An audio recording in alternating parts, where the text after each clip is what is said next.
मेरा नाम अलका सिंह है। इस समय भारतीय जनता पार्टी के क्षेत्रीय मंत्री के गढ़ क्षेत्र महिला मोर्चा के दायित्व पर थी। वहाँ से मैंने इस्तीफा देकर जो है कांग्रेस की प्रियंका गांधी जी की जो लड़की है लड़ सकती हूँ का जो उन्होंने नारा जो लाया वो साइकोलॉजी से प्रभावित होकर मैंने कांग्रेस ज्वाइन किया। दोस्तों नमस्कार। इस वक्त मौजूद है जिला कांग्रेस कमेटी के कार्यालय में और यहाँ पर अलका सिंह जो कि भारतीय जनता पार्टी छोड़कर कांग्रेस की सदस्य बनी है, शामिल हुई है और कयास लगाया जा रहा है कि भित्री चैनपुर विधानसभा से संभावित प्रत्याशी कांग्रेस से हो सकती है। दूसरे एक और चेहरा चर्चित जुड़ा है, वो प्रगतिशील समाजवादी पार्टी से है। नाम है doctor Mohammad Khalid, deputy mayor रह चुके हैं, किसी जमाने में बरेली है। दोनों ने प्रेस कॉन्फ्रेंस को संबोधित किया है। क्या बोले प्रेस कॉन्फ्रेंस के दौरान, सुनिए उनकी बात। इस मौके पर क्या बोले डॉक्टर के.वी. त्रिपाठी जो कांग्रेस के प्रवक्ता हैं उत्तर प्रदेश के, इन सब की बात हम आपको इस खबर में सुनवाने जा रहे हैं। और हमारे साथ रहिए, हमारी खास कमी क्या माना जाए आपके आने सुप्रिया रंग की कमी पूरी हो जाएगी? आप देखिए, किसी का किसी से कंपैरिजन नहीं होता। मेरा खुद का व्यक्तित्व है, I have my own identity and मैं किसी दूसरे से अपने आप को कंपेयर नहीं करती हूँ। कैंट विधानसभा की सीट खाली हो गई, इसलिए कयास लगाए जा रहे हैं कि सुप्रिया हरण जी शायद कह रही थी मैं सुप्रिया हूँ, लड़ सकती हूँ, चली गई। अब माना जाए कि आप उनकी कमी पूरी करेंगी? मैं लड़की हूँ, लड़ सकती हूँ, मैं तो उसी पे जाऊँगी। मैम आप तैयारी कहाँ से करेंगी, भित्री से या कैंट से? देखिए, अभी तो मैं सपा से कर रही हूँ और कांग्रेस सपा पार्टी से मैंने ज्वाइन कर ली है और जो है समाज सेवा अच्छा, तो मैं समाज सेवा कर रही हूँ, वही मेरा मूल मंत्र है। उसी को लेते हुए मैंने कांग्रेस ज्वाइन करी है और मैं फर्दर ऑन भी भविष्य में भी यही करती रहूँगी। और प्रियंका दीदी के साथ और कांग्रेस के हाथ मैंने दामन थामा है, तो हमेशा से मैं जो है समाज के हित में कांग्रेस के साथ में मिलकर काम करती रहूँगी। तो ग्रामीण क्षेत्र भित्री में ज़्यादा पसंद है शहर कैंट? जी, भित्री इलाका आपको ग्रामीण पसंद है ज़्यादा या मुझे कैंट? ग्रामीण क्षेत्र ज़्यादा अच्छा मतलब भित्री माना जाए? नहीं, आप मानने को कुछ भी मानती रहे, जैसा शीर्ष नेतृत्व जो है डिसाइड करेगा। टिकट की इच्छा तो है आपकी?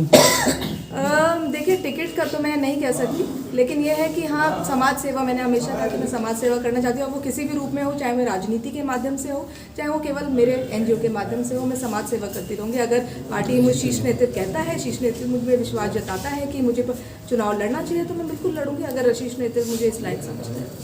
एनजीओ के रहते फिर कांग्रेस में क्यों आना पड़ा? सेवा के लिए तो आपका एनजीओ काफ़ी था, फिर कांग्रेस की अब सपोर्ट क्यों लेना पड़ी बीच में भाजपा? जी, बिल्कुल, आपका बहुत अच्छा प्रश्न है ये।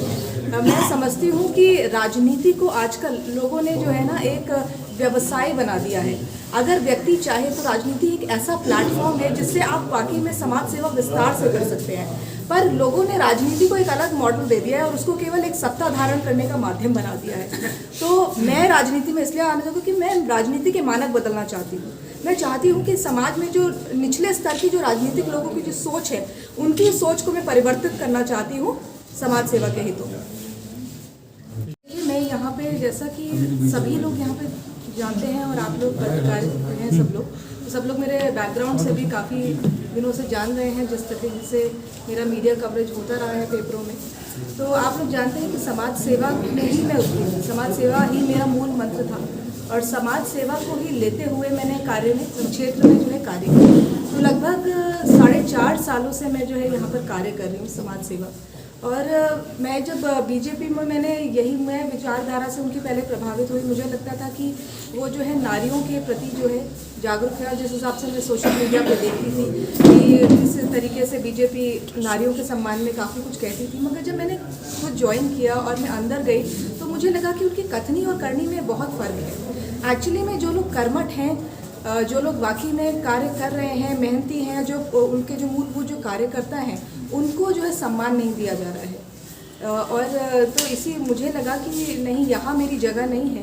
तो मेरे को समझ में नहीं आई उनकी तो पॉलिसी। तो मैं जब प्रियंका दीदी का ये नारा आया लड़कियाँ लड़ सकती हैं, तो मुझे लगा ये प्रियंका दीदी ही एक वास्तविक महिला है जो महिलाओं के हित में इस समय सोच रही हैं।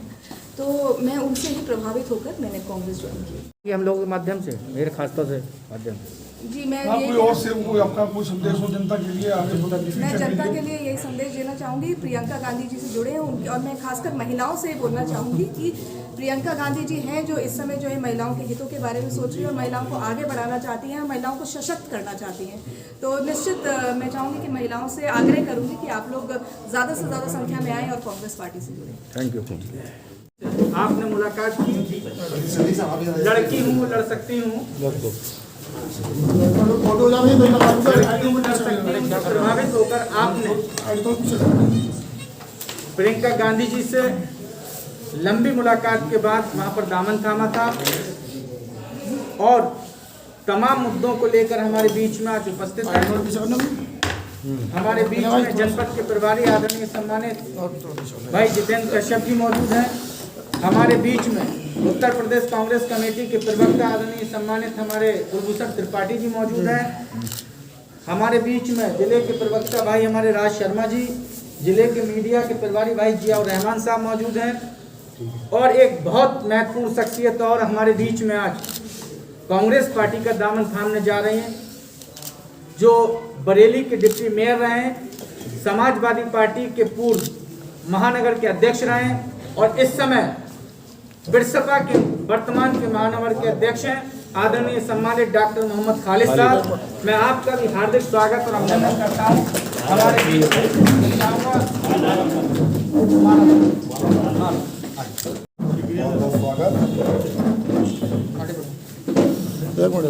ऐसी वे बातें होंगी जो जनता के लिए कांग्रेस अपने मैनिफेस्टो में लेकर आई है।